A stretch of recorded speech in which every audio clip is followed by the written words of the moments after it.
Hello everyone, this is Ripa Shahin and welcome to our channel NP Learning Point. So what we learn today, we will learn about on equality, जो कि NCERT book के chapter first civics का chapter है on equality. तो दोस्तों आज हम इस चैप्टर में इस वीडियो में ऑन इक्वालिटी के बारे में पढ़ेंगे, जो कि हमारे कॉन्स्टिट्यूशन में फॉर्म किया गया है। This is our fundamental right और इसको हमारे देश के लिए क्यों ज़रूरी हुआ। तो जैसे कि आप जानते हैं इंडिया इज़ अ डेमोक्रेसी, और आपने छठी क्लास की बुक में पढ़ा होगा we look at the key of elements of democratic India. आपने सिक्स क्लास की बुक में पढ़ा होगा कि ये जो इक्वालिटी है ये क्या दिखाता है, की of elements of the democratic government. ठीक है, तो ये इतना ज़रूरी है हमारे डेमोक्रेटिक गवर्नमेंट को फॉर्म करने के लिए कि ये की ऑफ एलिमेंट कहलाता है। The resolution of conflicts and equality and justice. Equality is a key features of democracy and influence all aspect of functioning. तो इक्वालिटी कितना ज़्यादा इम्पॉर्टेंट है हमारे लिए। जैसे कि हम यहाँ पे यहाँ पर इस चैप्टर में कांता की स्टोरी समझेंगे। तो let's begin by the looking of Kanta story. Kanta जो है एक डोमेस्टिक वर्कर है। आपको इस पिक्चर में दिख रहा होगा कि यहाँ पर लोग सभी किस चीज़ के लिए खड़े हैं, वोट के लिए खड़े हैं। यहाँ पर हर तरह के लोग हैं, लाइक टीचर भी है, ट्रेडर भी है, स्टूडेंट्स भी है एंड डोमेस्टिक वर्कर भी है। तो कांता जो है वो एक डोमेस्टिक वर्कर है। आज हम इसके ऊपर ये स्टोरी पढ़ेंगे। तो ये जो लगे हुए हैं लाइन की जो है ये इलेक्शन का डे है और ये लोग वोट के लिए लगे हुए हैं। तो कांता अपनी फ्रेंड सुजाता से कहती है कि हमारा कंट्री कितना अच्छा है कि हर चीज़ के लिए हमें इक्वल हमें इक्वालिटी दे रहा है, यानी कि हम उसी लाइन में खड़े हैं जिस लाइन में हमारे मालिक खड़े हैं और हम सब साथ में जाकर के वोट देंगे। देन इतना ही बात होता है कि कांता को जो है ना वोटिंग टर्न आ जाता है और फिर वो जाती है और उन्होंने कहा था कि मैं उन्हीं को वोट दूंगी जो मेरे जिसने हमसे वादा किया है कि हम पाइप वाटर आपके एरिया में लगाएंगे। तो इस तरह से वो सोचती है और फिर वो उन्हें वोट देती है। देन ये जो है वोटिंग लाइन में ये हर तरह के लोग यहाँ खड़े हुए हैं। तो इट मीन्स कि एक हाउसवाइफ भी वोट दे सकते हैं, चाहे वो किसी भी कल्चर से है, किसी भी कास्ट से है, किसी भी मज़हब से है, और एक कंसल्टेंट भी कर सकता है, government officer, media person, unemployed भी यहाँ पे खड़ा हुआ है, इंडस्ट्रियलिस्ट भी खड़े हुए हैं यहाँ पर। यानी कि हर तरह के लोगों को हम देखें तो वोट के लाइन में सब बराबर है। इट मीन्स कि हमारा जो देश है अपने सिटीजन्स को ये हक देता है कि वो वोट देने के लिए सब इक्वल है, चाहे वो किसी भी पोस्ट पर हो, चाहे वो कितना रिच हो, चाहे वो कितना पुअर हो, डोमेस्टिक लेवल पर हो, डोमेस्टिक वर्कर हो, हर कोई कानून की नज़र में एक बराबर होता है। इसका मतलब ये नहीं कि अगर कोई अमीर है या कोई ऊंची पोस्ट पर है तो वो जा करके उस लाइन को तोड़ करके वोट देते, नहीं, उनको भी लाइन में लग करके वेट करना पड़ेगा। और जिस तरह से एक डोमेस्टिक वर्कर वेट कर रहा है उसी तरह से एक रिच पीपल, एक गवर्नमेंट ऑफिसर भी वेट करेगा वोट लाइन में, और उसके बाद ही जाकर के उसको वोट देने का राइट होगा और हर किसी को वोट देने का हक है। तो कांता फिर उसके बाद क्या होता है, फिर Kanta we will see later Kanta और नमस्ते साहब कर देती है, उनके बॉस चले जाते हैं। फिर गुड़िया has been running fever. Kanta है उसकी जो बेटी है वो उसको फ़ीवर है और वो हॉस्पिटल में ले जाने के लिए उनके पास पैसे नहीं हैं। तो उनका ये रहता है बट मैं जाऊंगी और अपने साहब से जो है ना एडवांस लूँगी ताकि मैं अपनी बच्ची को इलाज करा सकूँ। फिर वो यहाँ आती है और फिर वो जो है ना इसको पानी देती है कि लो बेटा पानी पी लो, क्या तुम हॉस्पिटल जाओगी? उन्होंने कहा ठीक है ओके। फिर वो जाती है और वहाँ पर सब साफ़ सफाई वगैरह करती है, क्लीन करती है, बच्चे वगैरह को देखती है, वो सब काम भी करती है। उनके पास उतना राइट नहीं होता है कि वो अपने बीमार बच्चे को छोड़ दे, उनको काम भी करना होता है, पैसे भी लेने होते हैं और अपने बच्चों को भी देखना पड़ता है।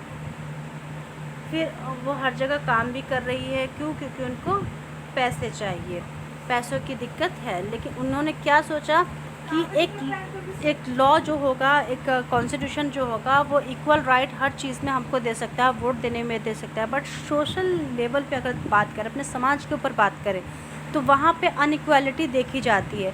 डोमेस्टिक वर्कर के साथ और एक रिच पीपल के साथ। रिच पीपल के घर में एक डोमेस्टिक वर्कर काम करते हैं तो अनइक्वालिटी उनको वहीं समझ में आ जाती है कि ये एक सोशल लेवल पे अनइक्वालिटी ख़त्म नहीं होने वाली। इक्वालिटी सिर्फ एक लॉ फॉर्म में होता है और पब्लिक वेज में होता है कि हमें चाहे तो वोट देने का हक़ है, चाहे किसी भी रिलीजन कास्ट को लेकर के अगर हमें इक्वालिटी का हक़ है तो वो सिर्फ बाय लॉ के थ्रू है, सोशल लेवल पर हमें इक्वालिटी नहीं है। इक्वल राइट टू वोट, ठीक है, equal right to vote. The story above begin with Kanta standing in the line to cast for her vote. हमें स्टार्टिंग में ही हमने बताया कि कांता जो है वोट देने के लिए खड़ी थी उस लाइन में। इट मीन्स कि वहाँ पर जो है वोट देने का सभी को हक़ है, चाहे वो किसी भी रिलीजन से हो, इंडिया की किसी भी जगह से हो, एडल्ट होना चाहिए और वो किसी भी कास्ट रिलीजन को फॉलो करते हो उनको वोट देने का हक़ है, जिसको हम यूनिवर्सल एडल्ट फ्रेंचाइजेस कहते हैं। ठीक है, यूनिवर्सल मतलब हमारे देश के हर किसी को, एडल्ट मतलब जो 18+ हो, फ्रेंचाइजी मतलब जिसको वोट देने का हक़ हो। तो यूनिवर्सल एडल्ट फ्रेंचाइज है, यानी कि हर किसी को इंडिया में, चाहे पुअर हो, चाहे रिच हो, चाहे किसी भी रिलीजन से हो, चाहे किसी भी कास्ट से हो, उनको वोट देने का राइट है। इसी वजह से, क्योंकि ये एक डेमोक्रेटिक कंट्री है और ये डेमोक्रेसी के पैटर्न पर जो है ना, इनको हर किसी को जो है ना यूनिवर्सल एडल्ट फ्रेंचाइज बेस किया गया और इस आइडिया के बेस पर जो है ना इक्वालिटी को बेस किया गया है। Because it state that every adult in a country irrespective of their wealth and the communities. Because हर कोई जो है ना उस एज में, यानी कि 18 में जो है ना एक इररिस्पेक्टिव हो जाता है, अपने आप को सोचने समझने की इतनी सलाहियत उनको हो जाती है कि वो वोट दे सके, किसको चुनना है किसको नहीं चुनना है वो ये डिसाइड कर सके। Kanta is excited to vote and happy that she is equal to all the other because each of them has one vote. Kanta बहुत खुश थे कि उनको वोट देने का हक़ दिया जाएगा। इसके लिए वो बहुत खुश थे कि मैं भी उन लोगों के साथ खड़ी होकर के वोट दूंगी और मेरे वोट का भी एक अहमियत होगा, इसलिए वो कांता बहुत खुश थी। But as her day goes on Kanta becomes less certain about what is equality really mean. पर वो घर जाती है, वो देखती है और वो घर घर जा कर के जब काम करती है वो कहती है कि क्या रियली में इक्वलिटी है यहाँ पे, असल में इसका मतलब सच में है जो मुझे फ़ील हो रहा है। क्यों? क्योंकि अगर सामाजिक वे में सोशल वे में देखें तो उनके साथ अनइक्वालिटी होता है, क्योंकि वो पुअर है, उनके साथ अनइक्वालिटी होता है, डिस्क्रिमिनेशन होता है। बट जो रिच है, रिच के साथ नहीं होता है, रिच का अलग होता है, अलग मर्तबा होता है। तो कहते हैं कि रियली इक्वालिटी का यही मीन है, क्या ये अनश्योर है? तो इस तरह से वो अपने लाइफ को काफ़ी सोचती है, क्योंकि वो एक she lives in a slum area और ऐसी जगह पे रहती है जहाँ पर गंदे नाले होते हैं। उसकी डॉटर बीमार है, वो सोच रही मेरी बेटी इसीलिए बीमार है क्योंकि हम ऐसी जगह पे रहते हैं और हमारे पास पैसे नहीं है कि हम उसका इलाज करा सकें। और जब हम जाते हैं, हम जैसे पुअर लोग जाते हैं हॉस्पिटल्स में तो हमें लंबी लाइन लगानी पड़ती है, जबकि रिच लोगों को लंबी लाइन नहीं लगानी पड़ती। क्यों? क्योंकि वो अपना पैसे दे करके आगे चले जाते हैं। और एक ऐसा गवर्नमेंट हॉस्पिटल जिसमें हम जाते हैं तो उसमें हमें या हम जैसे सारे पुअर लोगों को लाइन में लगा करके ही अपने बच्चों के लिए दवा लेना पड़ता है। तो ये हमारे साथ अनइक्वालिटी है, रियल में हमारे लिए यही मीन है। तो जैसे कि आप ये देख रहे हो हॉस्पिटल में सारे पुअर लोग लाइन से खड़े हैं, ठीक है। तो अगर ये रिच होते तो ये पैसे दे करके अपना इलाज करा लेते, लेकिन ये क्योंकि पुअर है इसलिए इनको यहाँ पर इनको वो इक्वालिटी नहीं मिली जा रही है। इनको चाहे बच्चा बीमार हो, चाहे किसी की भी तबीयत ख़राब हो, उनको अपने लिए स्ट्रगल करना पड़ता है, लाइन लगानी पड़ती है। Then other kinds of equality, Kanta is one of many people who lives in democratic India. Kanta की तरह बहुत सारे ऐसे लोग हैं जो पुअर है और इस तरह के डेमोक्रेटिक इंडिया में रहते हैं, who have the right to vote, but सबके पास राइट है वोट देने का। But those daily living the working condition are far from equal. But condition किसी की वर्किंग की ऐसी नहीं है कि वो इक्वल हो जाए। जैसे कि आप यहाँ पर देख सकते हैं कुछ शादी के लिए एडवर्टाइजमेंट है और इसमें जो है एजुकेटेड बीए होना चाहिए, एमबीए बॉय वर्किंग होना चाहिए, मुंबई में ही होना चाहिए। कास्ट का कुछ नहीं, एससी एसटी को लोग नीच कास्ट समझते, तो ऐसा कास्ट नहीं होना चाहिए। लड़की ब्यूटीफुल होनी चाहिए, टॉल होनी चाहिए, तो इस तरह के लोग डिमांड करते हैं। ब्राह्मण तमिल होना चाहिए। तो यानी कि जो एजुकेटेड लोग हैं उनमें भी इस तरह के भेदभाव डिस्क्रिमिनेशन आ जाते हैं कि हमें ऐसा चाहिए। एससी एसटी कास्ट को लो कास्ट कहते हैं, जो कि ना चाहते हुए भी लोग उनको मानते हैं और ये इनइक्वालिटी करते हैं उनके साथ। One of the more common form of inequality in India is the caste system. और एक बहुत इंपॉर्टेंट कास्ट सिस्टम में है जो इनइक्वालिटी इंडिया में बहुत ज़्यादा होती है। If you live in rural India, अगर तुम रूरल इंडिया में रहते हो, your caste identify is something that you probably learn और experience very young. If you live in urban India, some of you might think that people no longer believe in caste. जब हम India में young लोग जो रह रहे हैं वो कास्ट को इतना फॉलो नहीं करते अर्बन एरियाज़ में, बट रूरल एरियाज़ में बात करें तो वहाँ कास्ट के बिना पर सबको जज किया जाता है कि वो ये कास्ट का है, वो कास्ट का है। बट अगर अर्बन एरियाज़ में जाए, जो यंग लोग हैं जो अभी न्यूली एजुकेटेड हो रहे हैं, वो इन कास्ट को अभी फॉलो नहीं करते, यानी कि उनको पता भी नहीं है कि कास्ट मेनली क्या होते हैं। जो एजुकेटेड अर्बन इंडियंस हैं वो आजकल के, वो कास्ट को इतना फॉलो नहीं करते। बट रूरल एरिया में ऐसा अभी भी देखा जाता है, कास्ट के मामले में इनइक्वालिटी बहुत होती है। फिर हम दलित के बारे में बातें हैं। Now let us read of story about experience of the Dalit child attending school. We have already read about Dalit in the class 6 book. Dalit is a term of that the so called lower caste. Dalit जो कहते हैं उसको सो called lower cast के लिए उसको मान जाता है, उसी को दलित कहते हैं। एक दलित का मीनिंग जो होता है वो होता है ब्रोकन, यानी कि टूटा, यानी कि ऐसी कास्ट जिसको टूटा माना जाता है, कमज़ोर माना जाता है, उनके साथ बहुत डिस्क्रिमिनेशन होता है, तो वो लोअर कास्ट होता है। ओम प्रकाश वाल्मीकि के बारे में अगर हम जानें तो ये भी एक दलित राइटर थे, ठीक है, दलित राइटर थे ये भी एक, जो कि इन हिज ऑटोबायोग्राफी, उन्होंने एक ऑटोबायोग्राफी लिखा था, क्या, झूठन। ये झूठन ऑटोबायोग्राफी उन्होंने खुद अपने ऊपर अपनी ज़िंदगी के बारे में लिखा था। क्या लिखा था? I have to sit away from the other in the class and to on the floor, यानी कि जब मैं क्लास में बैठता था तो मुझे ज़मीन पे बिठाया जाता था, बहुत दूर बिठाया जाता था, और मुझे जो है ना, कभी कभी ऐसा होता था मुझे मैट भी नहीं दिया जाता था, मुझे ऐसे ही ज़मीन पे बिठा दिया जाता था, कभी मुझे दरवाजे के सामने बिठा दिया जाता था। तो मेरे साथ इतना इनइक्वालिटी किया जाता था। साथ ही साथ मुझे कुछ बच्चे मारते भी थे, पीटते भी थे, और टीचर हमें पढ़ाते भी नहीं थे।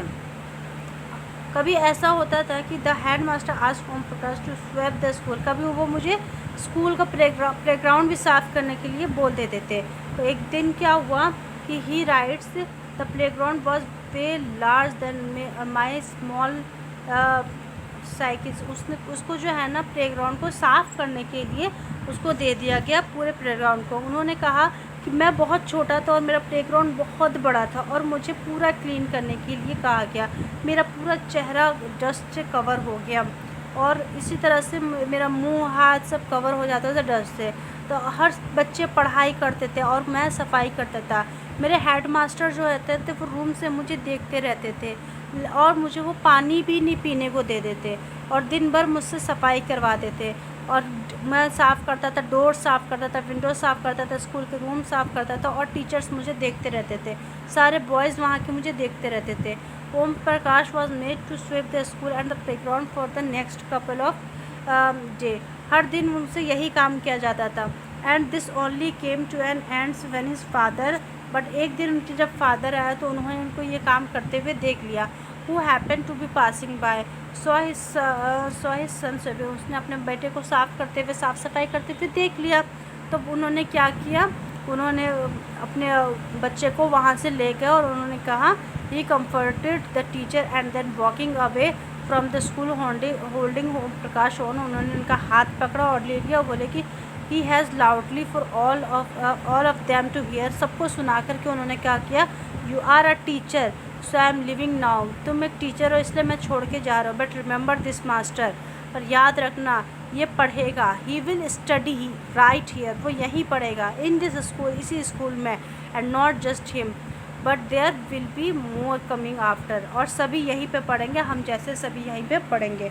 तो उन्होंने काफ़ी कुछ अनइक्वालिटी फील किया उस स्कूल में, उनके फादर ने भी यही फील किया। दूसरी स्टोरी जो बेस्ड है वो एक इंसिडेंट है, India largest city and is common practice in most parts of a country. इस तरह की जो स्टोरी है ना वो बहुत हमारे इंडिया में पहले जो है लार्ज अमाउंट पर जो है ना प्रैक्टिस की जाती थी, कास्ट के ऊपर, पुअरनेस के ऊपर, हर चीज़ के ऊपर ऐसे होती थी। दूसरी story Mr and Mrs Ansari के ऊपर है, who were looking to rent an apartment in the city. वो एक अपार्टमेंट में रहते थे और उनको कोई प्रॉब्लम नहीं थी, वो वहाँ रह सकते थे, डील कर सकते थे प्रॉपर्टी के साथ। The dealer inform them that he knew about quite a few apartment that were available for rent. They visited the first apartment and the Ansaris liked it very much and decided to take it. However, when the landlady found out their names, she made an excuse about how she could not rent the house to somehow. फिर उनको उनके नाम के ऊपर उनको नहीं दिया गया उनको rent. The building did not have any non vegetarian residence, और नॉन वेजिटेरियन रेजिडेंस को रेंट नहीं देंगे। Both the Ansaris and the property dealer were surprised to hear this because they could smell fish being cooked in the neighbor's house. उनके पड़ोसी बनाते थे और वो स्मेल करते थे, कुक करते थे। Same excuse were repeated in the second and third apartment.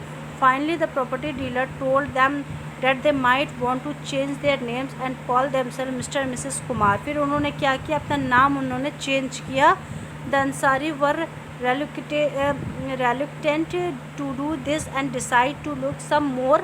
In the end, it took a whole month of looking at apartments before they found a landlady who was willing to give them the place of rent. यानी कि उनको उनके नाम के through, क्योंकि वो अंसारी है, उनको रेंट नहीं दिया गया. उनको बोला गया कि आप नॉन वेजिटेरियन हैं, हमें उनके स्मेल से भी प्रॉब्लम है.